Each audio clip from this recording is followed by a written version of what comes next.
तो कल हम लोग क्या देखे थे, कल हम लोग जो है जुडिशरी को लेकर थोड़ा सा इंट्रोडक्शंस किए थे हम लोग कि जुडिशरी इस चैप्टर, जुडिशरी जो चैप्टर है इस पॉलिटिकल साइंस के जुडिशरी चैप्टर में क्या क्या हम लोग को पढ़ना था। कल हम थोड़ा बहुत क्या बताए थे उसका ओवरव्यू बताए थे कि जुडिशरी हम लोग किस तरह से आपको कंसेप्ट में लाया गया था इंडिया में।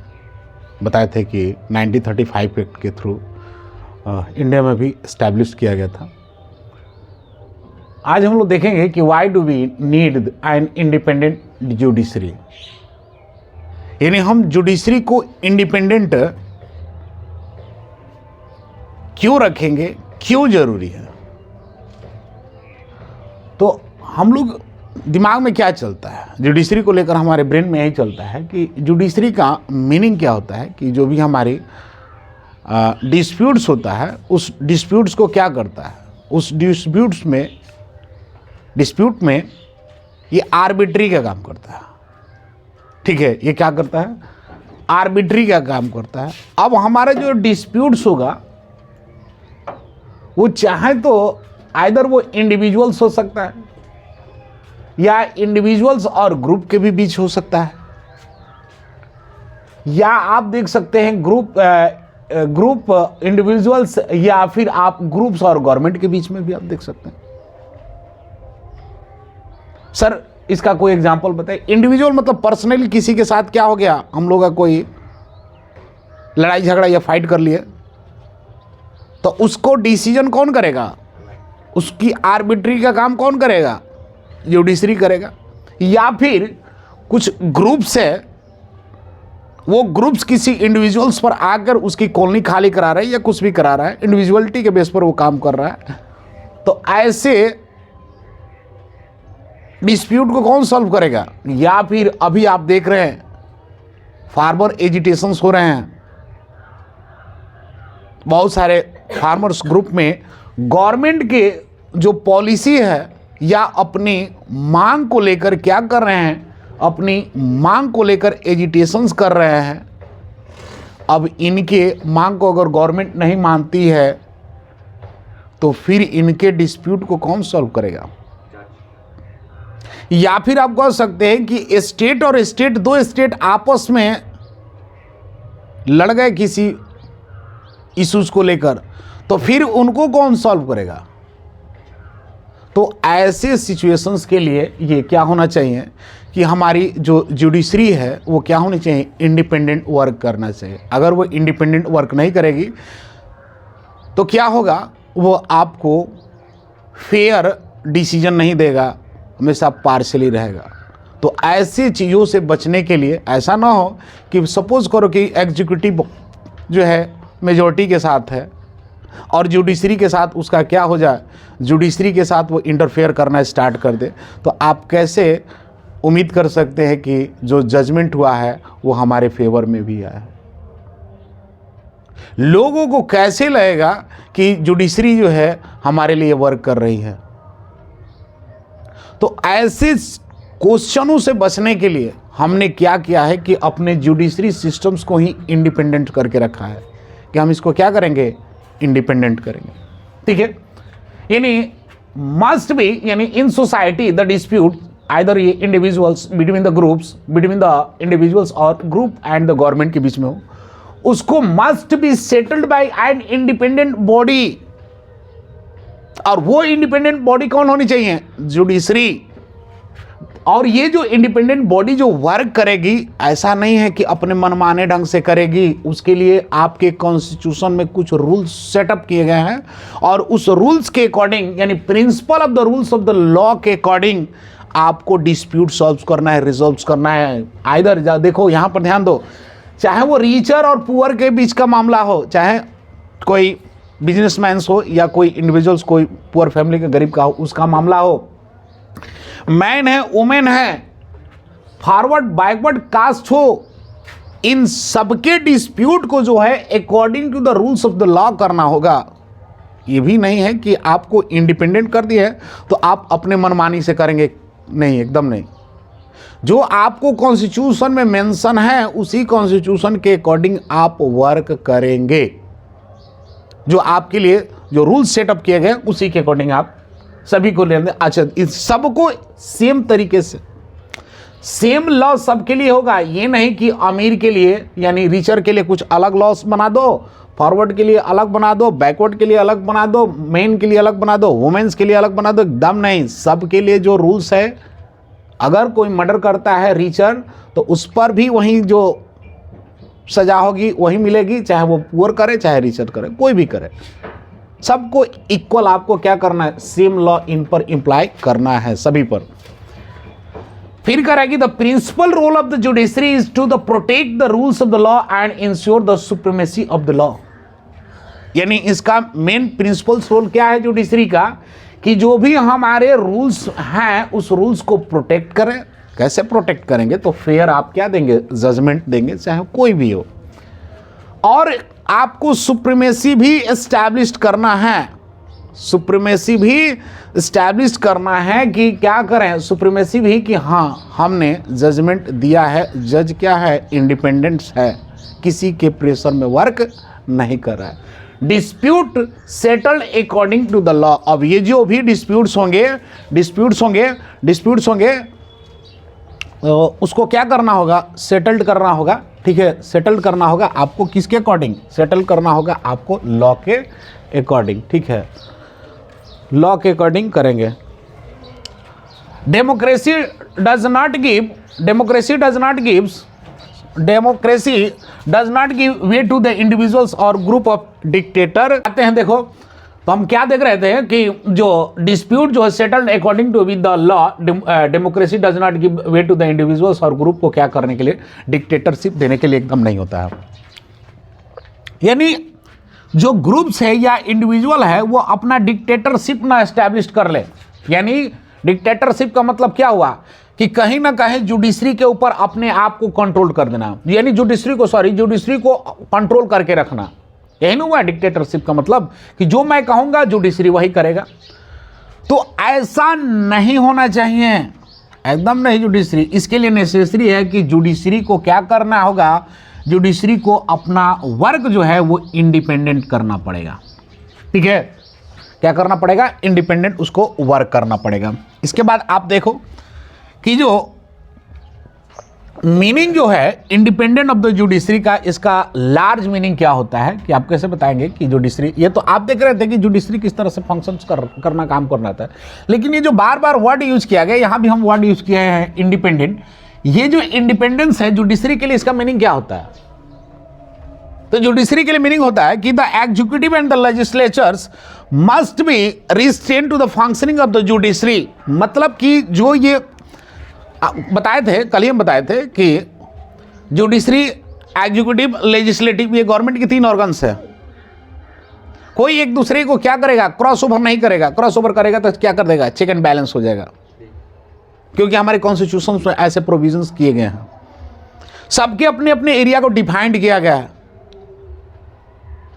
अब यहां पर कह रहा है कि जो 2 और भी ऑर्गन्स हैं, एग्जीक्यूटिव और लेजिस्लेटरी, ये मस्ट है, मस्ट नॉट रिस्ट्रेन, मतलब किसी तरह का ये दोनों जो है ऑर्गन जो है, ये थर्ड ऑर्गन जुडिशरी को किसी भी तरह से रिस्ट्रेंट नहीं करेंगे, रुकावट उसमें पैदा नहीं करेंगे।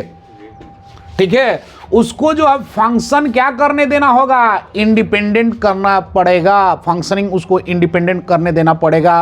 Otherwise enable to do justice, वो जस्टिस नहीं दे पाएगा। ये बात समझ आ रहा है ना, कि जो ऑर्गन्स जो है ये और 2 ऑर्गन जो है जैसे एग्जीक्यूटिव, लेजिस्लेटिव, ये मस्ट है कि जो जुडिशरी है उसको कैसे करने देना होगा, उसमें किसी भी तरह का रेस्ट्रेंट नहीं लाना पड़ेगा। अदरवाइज वो जो है अनेबल टू डू जस्टिस, वो जस्टिस नहीं कर पाएगा।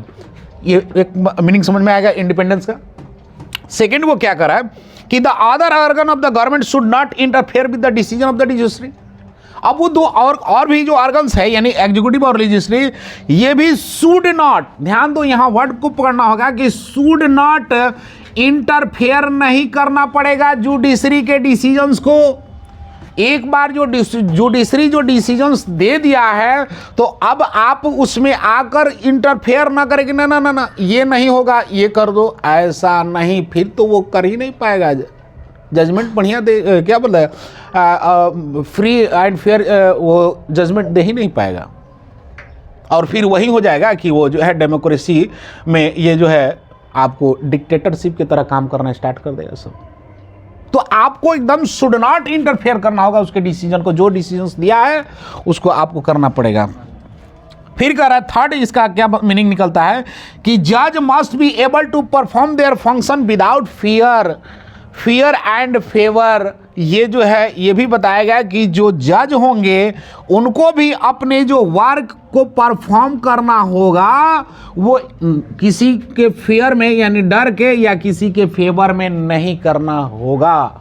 ये क्या होते हैं, लिटरल मीनिंग होते हैं क्या, किसके, जुडिशरी का, इंडिपेंडेंट का। ठीक है, जुडिशरी के इंडिपेंडेंट के ये क्या आते हैं आपको लिटरल मीनिंग होते हैं क्या। तो आप बताएंगे कि एग्जीक्यूटिव और लेजिस्लेटिव होता है, ये must not restrain the functioning of the judiciary, यानी अगर ऐसा नहीं करेंगे तो वो क्या करेगा, वो जस्टिस आपको क्या बोलते हैं, फेयर जस्टिस वो कर पाएगा। सेकेंड हमको बताना होगा other organ of the government should not interfere. जो अदर ऑर्गन्स या गवर्नमेंट के उनको भी क्या करना होगा, जुडिशरी के जो भी डिसीजंस होंगे उसमें इंटरफेयर नहीं करना है।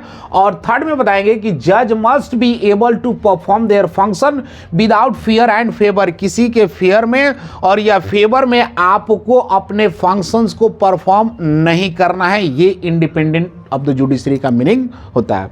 इसके बाद आप बताएंगे कि the judiciary is the part of the democratic politics, sorry यहां पर कि independent of the judiciary does not imply the arbitrary और एब्सेंस ऑफ द अकाउंटेबिलिटी। ये भी नहीं है जुडिशरी के कि आप अपने क्या बोलते हैं आर्बिट्रीज और अकाउंटेबिलिटी से एब्सेंट्स रहेंगे, नहीं। आप जो है जुडिशरी जो होता है वो पार्ट होता है डेमोक्रेटिक पॉलिटिक्स स्ट्रक्चर का। ठीक है, यानी जो भी हमारे डेमोक्रेटिक पॉलिटिकल स्ट्रक्चर हमारे कंट्री में सेटअप किया गया है, जुडिशरी भी उसके एक पार्ट्स हैं। ये नहीं है कि आप इंडिपेंडेंट हो गए तो मतलब आपके अंदर कोई अकाउंटेबिलिटी वगैरह नहीं है, नहीं, आपकी भी अकाउंटेबिलिटी बनती है। फिर कह रहा है कि अकाउंटेबिलिटी टू कॉन्स्टिट्यूशंस, आपको कैसे अकाउंटेबल रहना है, कॉन्स्टिट्यूशंस के अकॉर्डिंग आपको कॉन्स्टिट्यूशंस के अकाउंटेबिलिटी बनना है, उसको लेकर आपकी अकाउंटेबिलिटी होनी चाहिए। साथ में जो डेमोक्रेटिक ट्रेडिशंस हैं उसको लेकर भी आपकी अकाउंटेबिलिटी बनती है। या फिर आप कह सकते हैं कि जो इंडिया के जो सिटीजन्स हैं, पीपुल्स हैं कंट्री के, उनको भी उनके प्रति भी आपको क्या होना होगा, अकाउंटेबल होना होगा, आपकी अकाउंटेबिलिटी होगी। तो ये बात समझ में आ रहा है। तो ये मीनिंग समझ में आया कि why do we need an independent judiciary. ये क्या करेगा, यानी सोसाइटी वगैरह में जो भी होगा उसको हम क्या करेंगे, उसको हम क्या करेंगे, डिस्प्यूट्स करेंगे। नेक्स्ट आपको हम लोग टॉपिक देखेंगे, the India has the insured the independent of the judiciary. ठीक है, देखो जी अभी हम लोग क्या देखें पीछे में कि इंडिपेंडेंस जुडिशरी को क्यों हमें करना चाहिए, क्यों हमारी नीड है इसको इंडिपेंडेंस करने की, ये हम लोग डिस्कस कर चुके हैं। अब हम लोग देखेंगे कि how can the independence of judiciary be provide and protected. ये जो हम इंडिपेंडेंस की बात कर रहे हैं जुडिशरी को, जो जिससे वो फ्री और बिना किसी फेयर के आपको या किसी के फेवरेबल में वो जजमेंट ना करे, तो इसके लिए हमको जुडिशरी को क्या करना होगा, जुडिशरी को हमको उसको इंडिपेंडेंस प्रोवाइड भी कराना होगा। और इंडिपेंडेंट प्रोवाइड कराने के लिए हमको इसको कुछ प्रोटेक्शंस भी देना होगा, अदरवाइज ये क्या होंगे, फ्री और फेयर आपका जजमेंट नहीं कर पाएंगे। तो इसके लिए हमारे कॉन्स्टिट्यूशंस में क्या किया गया है, कुछ प्रोसीजर्स बताए गए हैं। यानी the legislature is not involve in the process of the appointment of the जज। सबसे पहले तो यही बात आ गई कि जो जज का जब हम अपॉइंटमेंट करेंगे तो उसमें लेजिस्लेचर का जो है इन्वॉल्वमेंट नहीं होगा।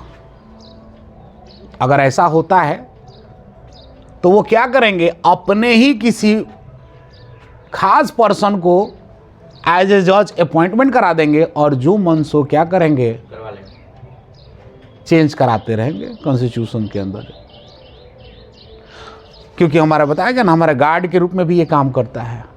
कॉन्स्टिट्यूशन में कोई गड़बड़ तो नहीं हो रहा है, तो ये इसमें इन्वॉल्व नहीं होने चाहिए किसको, लेजिस्लेचर को, अपॉइंटमेंट ऑफ द जज। ये बात समझ में रखना है। सेकंड में बताएंगे कि पार्टी पॉलिटिक्स एकदम नहीं होना चाहिए, would not play a role in the process of the appointment. कोई पॉलिटिकल पार्टी इसमें इन्वॉल्व नहीं होना चाहिए, पार्टी पॉलिटिकल एकदम नहीं होना चाहिए। अगर ऐसा होता है तो हम फेयर जज को हम अपॉइंटमेंट करिए नहीं पाएंगे, और जब वो नहीं हो पाएगा तो फिर हमारा जजमेंट भी नहीं होगा, वो किसी न किसी के फेवरेबल में कर पाएगा। थर्ड आप देखेंगे द अपॉइंटमेंट एज अ जज अ पर्सन, ध्यान देना होगा, मस्ट हैव, उसके पास एक्सपीरियंस होना चाहिए एज अ लॉयर, और must be well versed in the law, यानी उनको लॉयर के तरफ क्या होना चाहिए, उनको एक्सपीरियंस होना चाहिए। या फिर ये भी कह सकते हैं कि हाई कोर्ट का वो कम से कम 5 साल तक आपके पास क्या होना चाहिए, वो किसी न किसी हाई कोर्ट में वो वर्क करना होना चाहिए। या फिर आप लॉयर्स के रूप में बात करेंगे तो लॉयर्स के रूप में जब बात करेंगे तो आप देखेंगे 10 साल का, ठीक है, कितने 10 ईयर का क्या होना चाहिए, उनके पास 10 ईयर का क्या होना चाहिए, उनको एक्सपीरियंस होना चाहिए कि वो वर्क करता हो, ठीक है। तो ये आपको 2 चीज़ मिलना चाहिए कि कम से कम आपको 5 साल का आपको हाई कोर्ट में उनका क्या होना चाहिए, हाई कोर्ट में उनको जो है एक्सपीरियंस होना चाहिए, या फिर 10 साल एज अ लॉयर के रूप में वो काम किया हो, ठीक है। इसके बाद आप देखेंगे कि उनको लॉ के बारे में एक क्या होना चाहिए, वर्सिड इन द लॉ, यानी जानकारी, उसको पूर्ण जानकारी होना चाहिए लॉ के बारे में, उसको अच्छी तरह से जानकारी होना चाहिए। या फिर आप ये भी कह सकते हैं कि प्रोटेक्शन और प्रोवाइड में इंडिपेंडेंस हमको उसको प्रोवाइड कराना हो या उसको प्रोटेक्ट करने के लिए भी है कि the political loyalty should not be criteria for the appointment of, जो ये ना होना कि किसी ना किसी गवर्नमेंट के क्या हो, गवर्नमेंट में हम क्या करें हम जो है कि लॉयल हो। अगर आप ऐसा करते हैं, लॉयलिटी आप शो करते हैं, तो फिर कैसे, मान लो अभी कोई गवर्नमेंट है हमारे यहाँ, मेजर 2 ही पार्टी है, एक बीजेपी है और दूसरा कौन है जी, बीजेपी और दूसरा कौन है, Congress, INC, Indian national Congress, ये 2 है आपको। अगर मैं लॉयलिटी शो करने लगे तो ये दोनों अपनी लॉयलिटी शो करने लगे किस चीज़ को लेकर, किस चीज़ को लेकर जी, तो ये शो करने लगे कि मैं आपके लिए बहुत ज़्यादा लॉयल हूँ, एज ए जज हमको अपॉइंटमेंट कर दीजिए। तो मैं क्या करूँगा, सपोज करो बीजेपी वाले इलेक्ट कर लिए या INC, दोनों में से कोई, और मैं इनके लॉयल हूँ, तो बताओ क्या होगा, मैं कभी फ्री दूंगा, फेयर रहूँगा, कभी नहीं ना। कहीं ना कहीं हमको कंट्रोल एग्जीक्यूटिव करना स्टार्ट कर देगी। जब कंट्रोल करेगी तो हमको इन्हीं के फेवर में क्या करना पड़ेगा, वर्क करना पड़ेगा, और ऐसे में हमारे जजमेंट क्या होगा, जजमेंट सही नहीं होंगे। फिर आप देखेंगे इसके अलावा हम क्या करेंगे और इनको हम कैसे करेंगे, तो इनको हम प्रोटेक्शंस कैसे करेंगे। तो जज हैव अ फिक्स टेन्योर होते हैं, इनके जो टेन्योर होते हैं वो फिक्स होते हैं। अगर आप सुप्रीम कोर्ट की बात करेंगे तो सुप्रीम कोर्ट की बात करेंगे तो देखेंगे कि इनका एज जो होता है, सुप्रीम कोर्ट के जो जज होते हैं उनका 65 ईयर्स का होता है। या फिर आप हाई कोर्ट की बात करेंगे, हाई कोर्ट में तो उनका 62 होता है, बट उनका प्रपोजल उनका भी कहा गया कि 65 कंसीडर कर लिया जाए। तो ये इस तरह से सिक्योरिटी दे दीजिएगा तो आपको कोई जल्दी हटा नहीं पाएगा। जब कोई हटा नहीं पाएगा तो जाहिर सी बात है कि आप इंडिपेंडेंट वर्क करेंगे। तो इनको इंडिपेंडेंट वर्क कराने के लिए इनको प्रोटेक्शन करने में ये एक पैरामीटर आ गया कि नहीं आएगा, यानी hold office till the reaching the age of the retirement. जब तक से इनका रिटायरमेंट का समय नहीं आता है तब तक से क्या करेंगे, एज अ जज वो वर्क करते रहेंगे। हाँ, हटाना हो सकता है किस केस में, तो अगर इन पर हम इनको इम्पीचमेंट कराना होगा। यानी इम्पीचमेंट कब करेंगे, तो इम्पीचमेंट हम तब करते हैं जब ये कॉन्स्टिट्यूशंस में क्या कर रहे हैं, कॉन्स्टिट्यूशंस को फॉल्ट आ रहा है उनका, ठीक है, तो उस केस में इनको हम क्या कर सकते हैं, इनको हराने, यानी कॉन्स्टिट्यूशंस को अकॉर्डिंग टू कॉन्स्टिट्यूशंस ये अपने वर्क को नहीं परफॉर्म कर रहे हैं, तो उस केस में हम क्या कर सकते हैं, इम्पीचमेंट ला सकते हैं। और ये इम्पीचमेंट भी जानो इतना सिंपल नहीं होता है, बहुत ही कॉम्प्लेक्स होता है। कम से कम 2/3 मेंबर्स जो है, ये पार्लियामेंट्री इम्पीचमेंट होता है, पार्लियामेंट के अंदर होता है, जिसमें आपको 2/3 मेंबर्स होने चाहिए, तब जाके ये जज हटते हैं, अदरवाइज नहीं हटते हैं। 1-2 बार ट्राई भी किया गया है इनको हटाने के लिए, लेकिन गिल्टी भी पाया गया, लेकिन फिर भी इतना कॉम्प्लेक्स है पार्टी, पॉलिटिकल पार्टी की वजह से इनको नहीं हटा पाया गया है, ठीक है। तो इसके बाद आप देखेंगे कि judiciary not financially dependent on either the executive और लेजिस्लेटिव, एकदम नहीं, इनके जो भी हो अलाउंसेस हो, इनका पेमेंट हो, ये सारे के सारे हमारे कॉन्स्टिट्यूशंस में कर रहे, ऑलरेडी इनमें हमारे कॉन्स्टिट्यूशंस में डिफाइंड कर दिया है। जैसे आर्टिकल 125, ठीक है, आप देखेंगे कि आर्टिकल 125 में क्या बताया गया है कि जो सुप्रीम कोर्ट के जो जज होंगे, जो चीफ जस्टिस ऑफ इंडिया होंगे, उनका 2,80,000 पेमेंट रखेगा पर मंथ, और जो अदर जज होंगे उनका 2,50,000 उनका क्या रखेगा, सैलरी रखा गया है। तो इनका जो है, इनका कॉन्स्टिट्यूशन में ही आर्टिकल के थ्रू ही मेंशन कर दिया गया है कि इनका क्या रहेगा, इनका पेमेंट इतना ही रहेगा। सेकंड, इसमें अलाउंसेस भी दिए गए हैं, कुछ अलाउंसेस दिए गए हैं।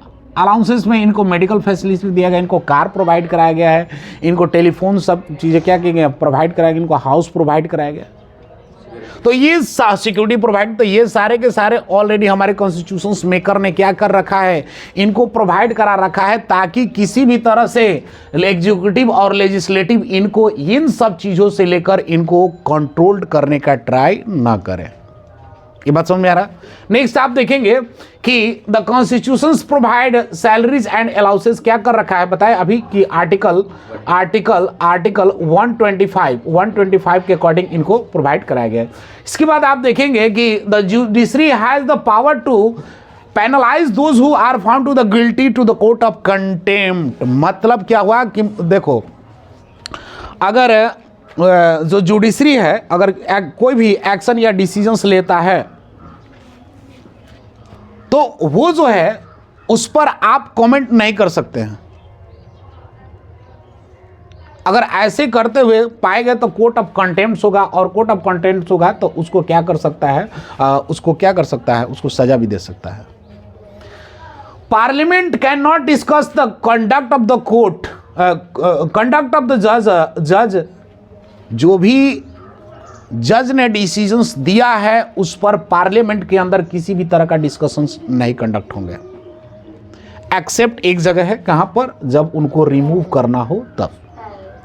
उस केस में आपको यानी इम्पीचमेंट लाना होता है, तो उस केस में आप क्या करेंगे, इम्पीचमेंट के केस में आप देखेंगे कि हम क्या करते हैं, 14 डे पहले ही आपको क्या करना होता है, उनको बताना पड़ता है, और फिर पार्लियामेंट के अंदर आपको 2/3 मेजॉरिटी के साथ उसको, उस जो भी हम इम्पीचमेंट लाएंगे उसको क्या करना होगा, उसको पास करना है, तब जाके वो रिमूव होगा, अदरवाइज वो जज रिमूव नहीं हो सकते हैं, ठीक है। कल हम लोग क्या पढ़ेंगे, कल हम लोग देखेंगे अपॉइंटमेंट ऑफ जज को, रिमूविंग ऑफ द जज को, ठीक है।